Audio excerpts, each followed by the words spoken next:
All right, I'm Chris Avina with the American Outdoor News Podcast, and I'm here today with my friend Greg Thompson from Girl Dad Outdoors Podcast.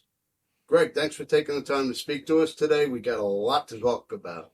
No, thanks for having me, Chris. I appreciate it. So, Girl Dad Outdoors, you obviously have daughters. Correct. A How'd that slew of start? them. Well, Well, I know how the daughter started. How'd the podcast start? well, you just wiped out 3 minutes of the story. But no, four daughters. So, and Wow. they're all very different.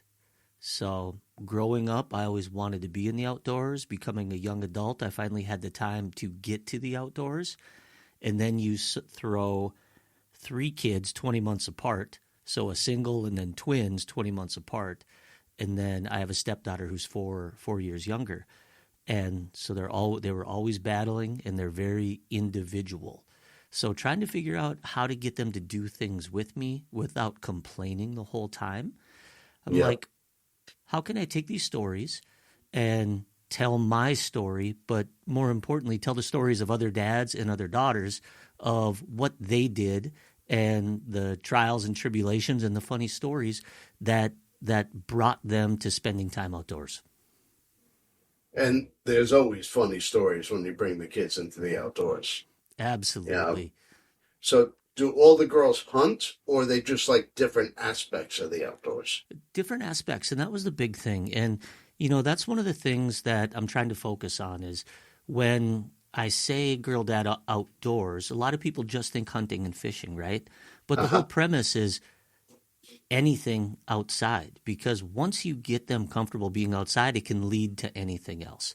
So the Yep. oldest, she does everything: hunts, fish, goes foraging with her boyfriend, all of that. The oldest twin, when she goes hiking, she puts in her AirPods. It's all about getting to the end of the hike. She could give two craps less what's along the way. So it's all about starting and ending. Well, The with the earpods in, you might not know if there's a coyote or a bear behind you. She also doesn't know if her family's behind her, because there's been multiple times where she's taken a different trail and stands there waiting for people and no one ever arrives. So that's I'm trying to break her of that, but we'll see how that goes. And Well, then her it's all part of enjoying the outdoors, not just putting your earpods in exactly. and zoning out. It's Yeah. listening to the sounds around you, listening to nature, the birds, the squirrels. Yeah. You might hear a bear barking somewhere off in the distance or a coyote Exactly. howling. It's there's so much. Yeah, and even in her early 20s, right? Still trying to work through that and understand that it's not about the start and the finish, it's all the things in between. Because her Yeah, twin sister, she's all about the things in between. Like, she'll always start something, getting her somewhere. It's a monumental task because there's a squirrel around every corner, right? Like, what's going on? What's yep. going on? What's this? And as it relates to hunting, she won't kill an animal, but she loves to shoot. She will shoot all day long. She loves it, but she's also my scout. Like, when she was young, she didn't want to do anything related to hunting, but we'd get up Mhm. early, we'd go get a coffee drink, and we'd drive and we'd scout. We'd see what we can see, we'd map out what we saw and start making plans, and I can implement her in that way. And then the youngest, London, she's we moved once the older girls graduated. We moved to outside of a little town of 160 people to get Okay. her more around people that she could bond with. She was not a city kid. She had a knife collection. She can flesh a beaver better than most men. We always joked either she's going to be a serial killer or a taxidermist. So it's it's because she just has just that great manual dexterity, not afraid of animals, and enjoys all aspects of it, including not just killing but making things with pelts. We do a lot of trapping, so even taking the pelts and producing something valuable out of it. So all from going for a hike to making mittens. We all four of them, we Oh, cover that's all great. gamuts. Yeah.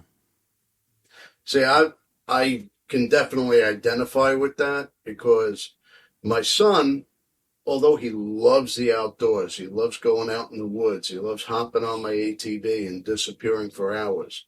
He loves to shoot. He loves my crossbow. Will not shoot an animal. And that's okay. Absolutely.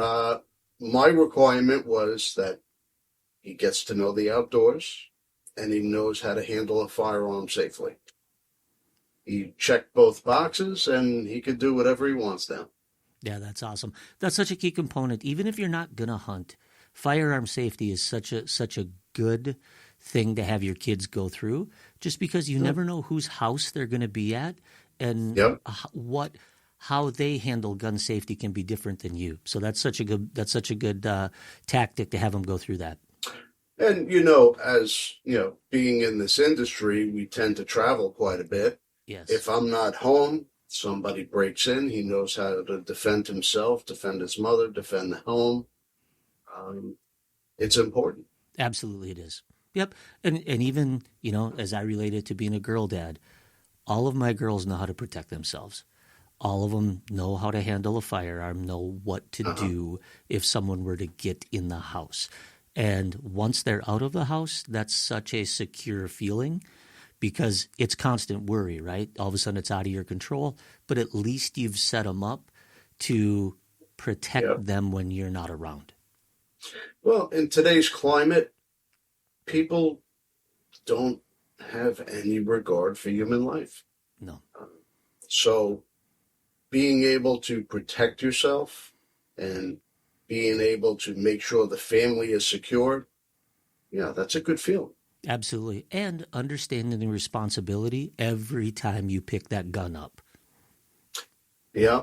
And, it's knowing that if you're going to pick it up and point it at someone, you better be willing to pull that trigger. Correct. Pray to God you don't have to, but at the end of the day, push comes to shove, it's you or them. Absolutely. Yep. No, so that's I'm glad you brought that up because that's something that's important to both of us, and it is something good for everyone to go through. Even if you're not a gun-owning family, it's still good to know what to do if you're around them. Sure. So, who is the fisherman, who is the hunter, and who's the forager? All right. So the oldest is Miss Do Everything. She hunts, she fishes, she forages, she's outside. The youngest hunts. We were out on Lake Superior fishing yesterday through the ice. We were out fishing. She's the one. She'll skin any animal. She'll do all of that. And then my twins, it's hit or miss. They'll go fishing.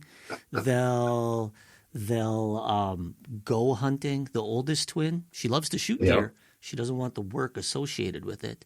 Her first deer she that's shot. half the fun. Oh, well, yeah. She got the joy of scouting, sitting, shooting her first deer, and she's like, I kind of like this. How about if I just come out and shoot them and you do everything else? I'm like, no. So You drag them out, you field dress them. yeah, that's not how this works, buddy. No. Yep.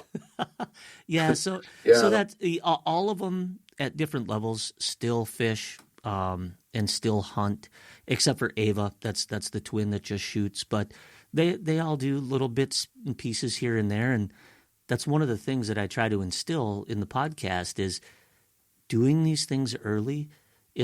As a dad, it's so meaningful, even if they don't do it all the time. The few times a year that they want to do something comes back, it's so meaningful.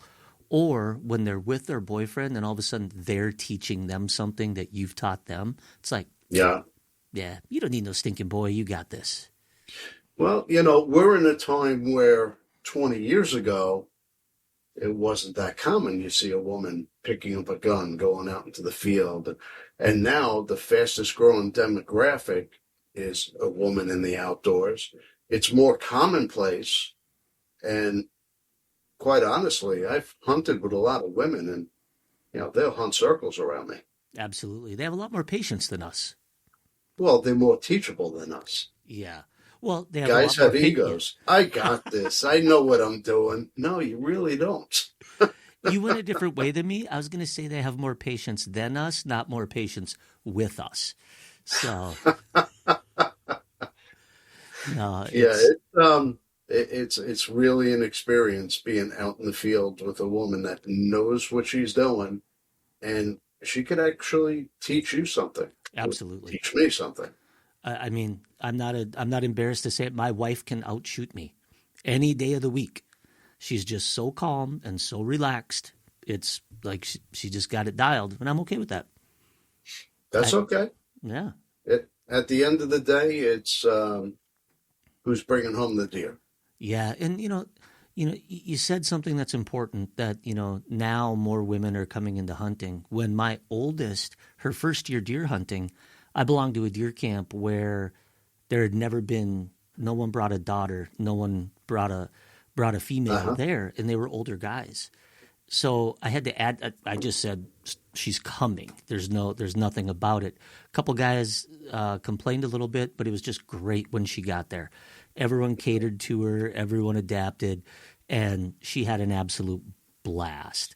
And we talked about funny stories. I go out the last day, help the older guys take their stands down. I come back and she's just squirrely as all get out. She drank 4 mellow yellows because one of the old guys let her just sit and drink as many mellow yellows as she wanted. And Yeah. even the wood pile. She's out getting wood, throwing it up on the deck for the wood stove, and she's standing where every guy pees. And I'm like, "Hey, Liv, you're standing in pee."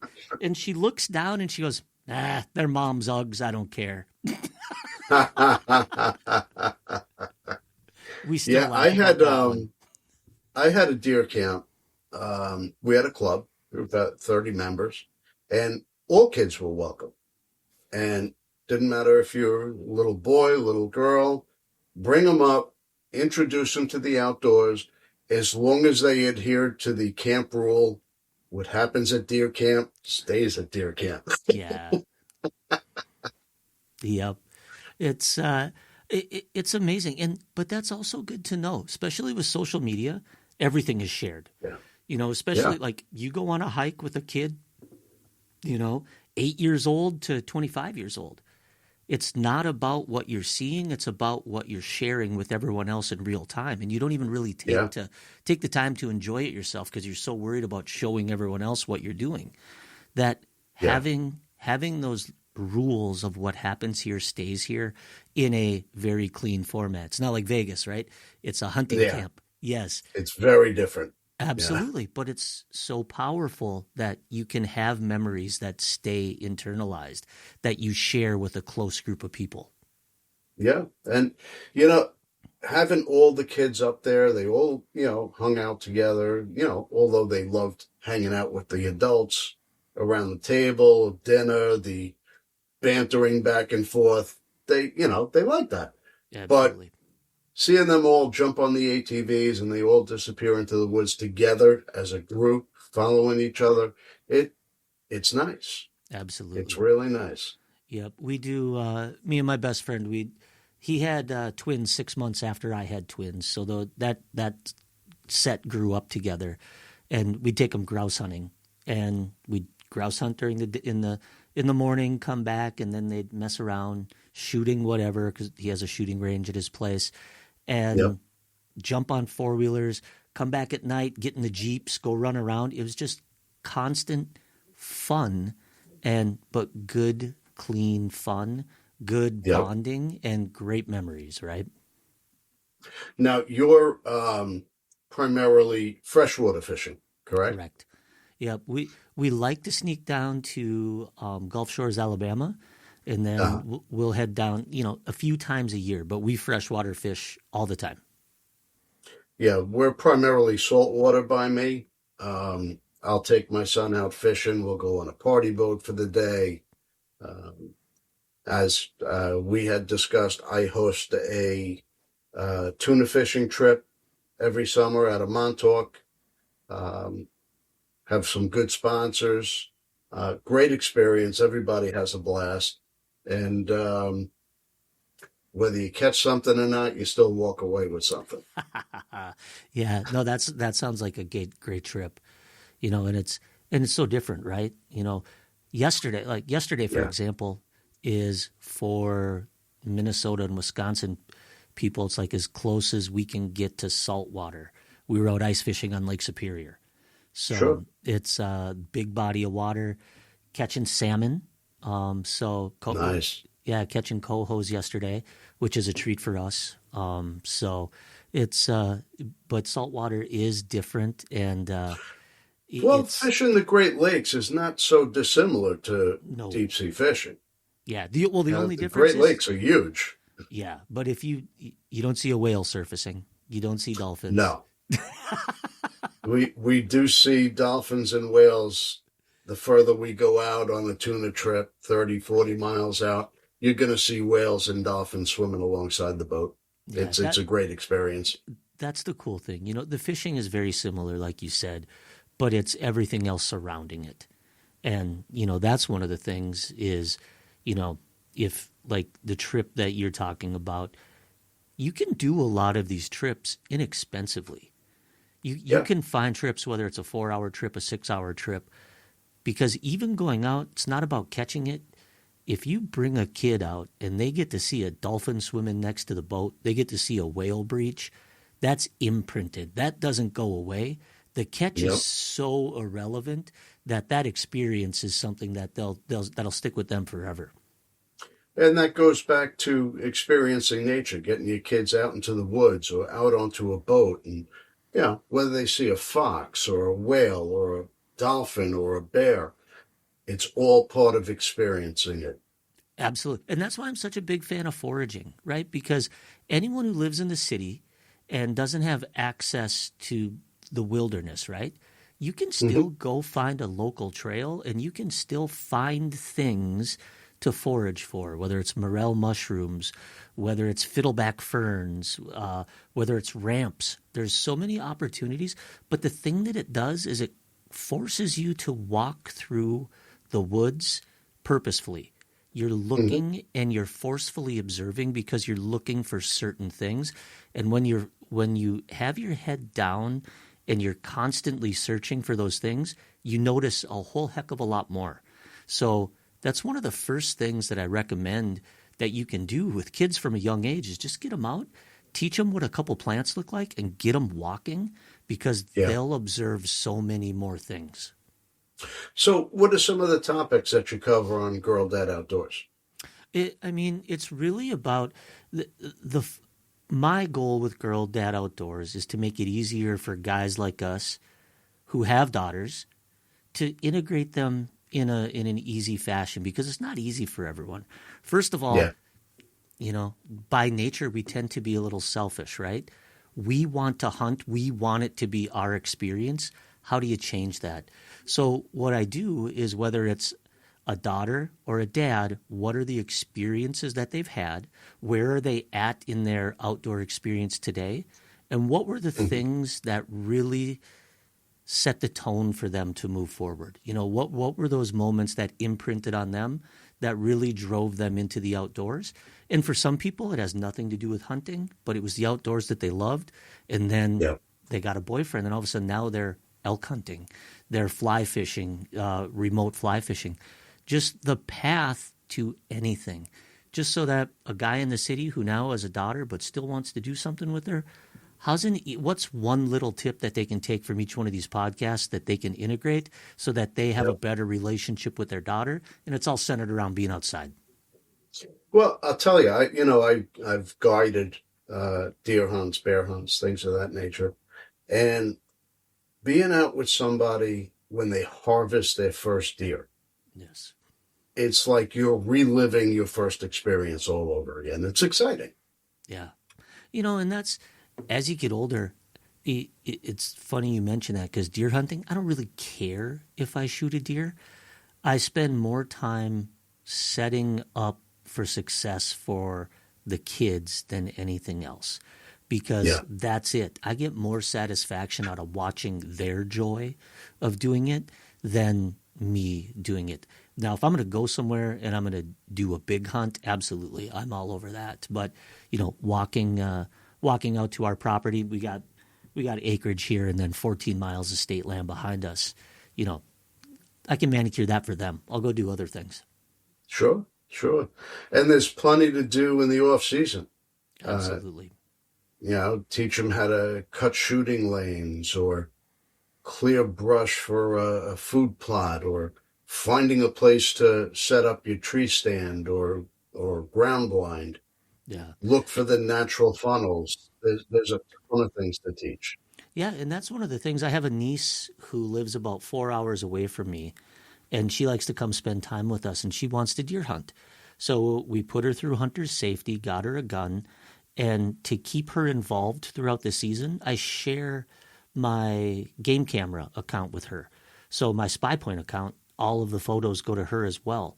So she can look on the map, she can see where they're at, and then Hmm. we can look for different areas. Where do you think we should put it? Where do you think you should sit? Because even in a remote fashion, you can keep them involved and keep them engaged so that when they get here, they have some ownership and they're not just showing up and sitting on a phone and, just waiting to hope to shoot something. They've got sweat equity in the adventure.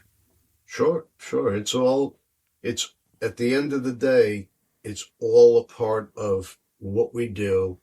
It's sharing the camp, sharing the experience, and being in deer camp is really half the excitement for me. Absolutely. You pull into camp, you see all the cars, everybody's there. You go inside, everybody's having a drink or making dinner, or somebody always busts your chops when you walk through the door. Absolutely. Or it's all part of it. Yeah. Yeah. You're going to go there feeling great, but you're not going to feel good about yourself when you leave because everyone's going to razz the hell out of you. Yep, that's true. But unless they're leaving the same time. Exactly. No, so that's the goal. Just an opportunity to tell stories about women in the outdoors. And I've got great guests, and it's a broad spectrum from people who are professional hunters, Emmy-winning journalists, to cowgirls from the South. So That's great.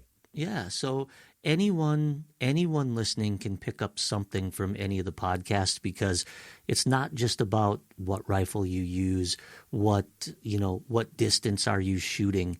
It's about what resonated with you to make you want to spend time in the outdoors. And if it was your dad that taught you that, how does it tie back to that? So maybe you can pick up a piece and Yeah. integrate that into your own story. Well, it wasn't my dad that introduced me to the outdoors. He was not an outdoorsman. He was a great dad. Taught me how to play football and get involved in sports and how to train. Outdoors was not his thing.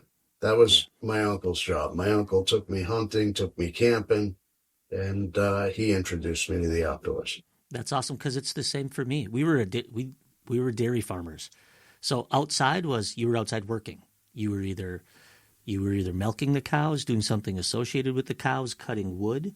Mom forced him to take me deer hunting when I came of age, because Uh-huh. he was a Vietnam vet. I woke up with the dad who woke up having flashbacks and night terrors. So the Sure. last thing that he actually wanted to do was go sit somewhere with a gun, waiting, stalking something. So for him to, I think about this now, like trying to think about what went through his mind, just going through those actions, how much he sacrificed to do that for me. It Sure. doesn't matter that he didn't teach me the outdoors, but just spending that time, and that, that's the most important thing. Absolutely. And that's, getting our kids for into what we do for the next generation to pass down the traditions. Yeah. That's the biggest part of it. That's Absolutely. the And biggest part for of a it. guy like me without a son, my hope is when there's grandkids, I've taught my daughters well enough that they're teaching the grandkids to hunt, to fish, to hike, to forage, because selfishly that'll drive them back to me and the things that I like to do. And then I can win the day, right? That's what this Sure. is. Let's be honest. You'll That's what be this is for. you'll be the cool granddad. Yeah. No, and Yeah. the other thing that we do is we raise animals as well. So we have cattle. So getting the kids integrated into sorting cattle, the oldest, no problem giving shots, the youngest, no problem giving shots. That other aspect, the work aspect of outdoors, right? Like What does it take to work calves? What does it take to wean calves, tag cattle? So Yeah. that's another component of what we do, and that's a whole nother aspect and a whole nother storyline that we'll cover on the podcast with guests. All right. So where can we find your podcast? You can find it on YouTube, Apple, Spotify, anywhere that you watch your podcast or listen to your podcast.